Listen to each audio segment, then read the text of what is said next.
Selamat pagi, selamat siang, selamat sore, selamat malam. Perkenalkan, saya Amadia Pratiwi Ginting, mahasiswi dari Prodi Pendidikan IPA 2019, Universitas 11 Maret, dengan NIM K451903.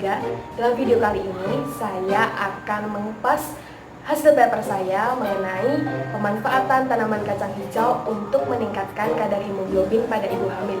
Sebenarnya ini mitos atau fakta sih? Yuk kita simak sama-sama dalam penjelasan berikut ini.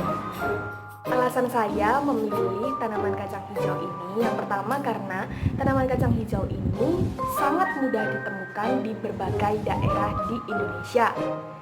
Penghasil utama dari tanaman kacang hijau ini ada di Pulau Jawa. Tanaman kacang hijau sendiri berbentuk seperti semak yang tumbuh tegak dan memiliki kadar karbohidrat tinggi. Selain itu, banyak masyarakat yang memanfaatkan tanaman kacang hijau untuk diolah menjadi minuman ataupun makanan dengan mengambil sari-sari dari kacang hijau.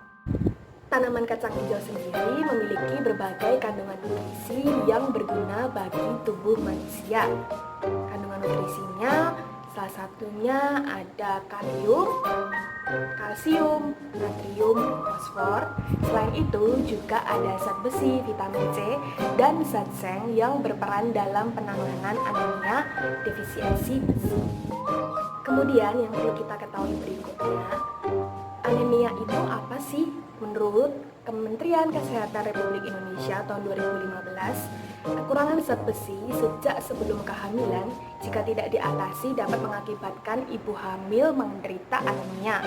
Kondisi ini dapat meningkatkan risiko kematian pada saat melahirkan. Selain itu dapat juga melahirkan bayi dengan berat badan yang tidak normal. Janin dan ibu mudah terkena infeksi ataupun keguguran dan bahkan meningkatkan risiko bayi lahir prematur.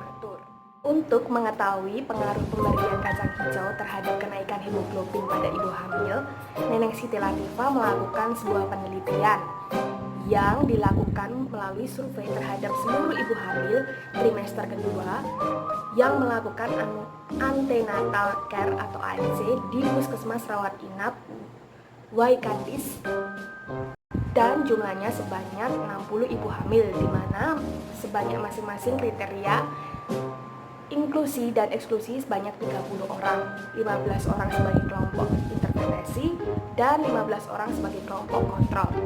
Pengambilan sampel penelitian ini dilakukan dengan menggunakan teknik purposive sampling. Pengambilan sampel secara purposive sampling didasarkan pada suatu pertimbangan tertentu yang dibuat oleh peneliti sendiri berdasarkan ciri atau sifat populasi yang sudah diketahui sebelumnya.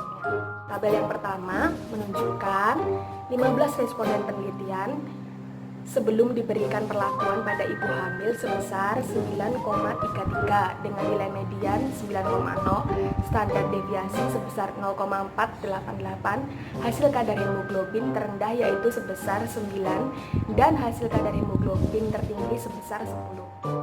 Tabel kedua diperoleh hasil nilai rata-rata kadar hemoglobin sebelum diberikan perlakuan pada kelompok kontrol pada ibu hamil sebesar 9,27 dengan nilai median sebesar 9, standar deviasi sebesar 0,458, hasil kadar hemoglobin terendah yaitu sebesar 9 dan hasil kadar hemoglobin tertinggi sebesar 10.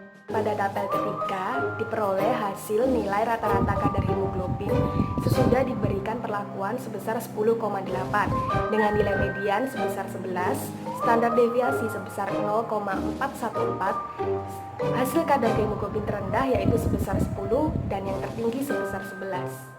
Tabel yang keempat diperoleh hasil nilai rata-rata kadar hemoglobin sesudah diberikan perlakuan pada kelompok kontrol sebesar 10,33 dengan nilai median 10, standar deviasi sebesar 0,488, hasil kadar hemoglobin terendah yaitu 10 dan hasil kadar hemoglobin tertinggi sebesar 11. Tabel kelima diketahui bahwa hasil uji T didapat p-value 0,000 kurang dari alfa dalam kurung 0,05 yang artinya HO ditolak dan HA diterima. Berdasarkan hasil penelitian yang sudah dilakukan, dapat ditarik sebuah kesimpulan bahwa pemberian tanaman kacang hijau kadar hemoglobin pada ibu hamil adalah fakta. Hal ini dibuktikan dengan teori bahwa zat besi adalah unsur yang sangat penting untuk meningkatkan atau membentuk sel darah merah atau biasa disebut dengan hemoglobin. Sekian penjelasan dari saya, semoga video ini bermanfaat untuk kalian semua.